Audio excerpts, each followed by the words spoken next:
आपण पाहत आहात लोकप्रबोधन, सर्वसामान्य जनतेचा हक्काचा न्यूज चॅनल।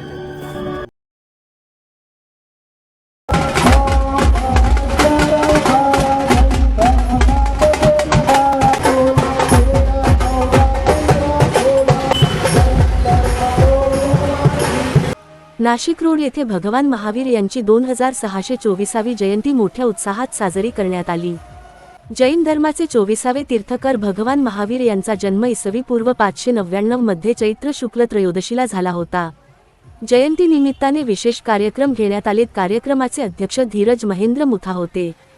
सार्वजनिक कार्यकर्ते अशोक चोरडिया, डॉक्टर राजेंद्र मंडेल, विनय कर्नावट यांच्यासह अनेक मान्यवर उपस्थित होते। राज्यमंत्री गिरीश महाजन व नगरसेवक जयंत जाचक यांनीही कार्यक्रमाला सहकार्य केले। जैन धर्मीय बांधवांनी भगवान महावीरांच्या विचारांचा गौरव केला। महिलांकडून शिलाई मशीन वाटपाचा उपक्रम राबविण्यात आला। नाशिक रोड परिसरात उत्साहपूर्ण वातावरणात विविध कार्यक्रमांनी जयंती साजरी झाली। लोकप्रबोधन मराठी न्यूज नेटवर्क महाराष्ट्र विभागीय संपादक श्याम जाधव सर, नाशिक।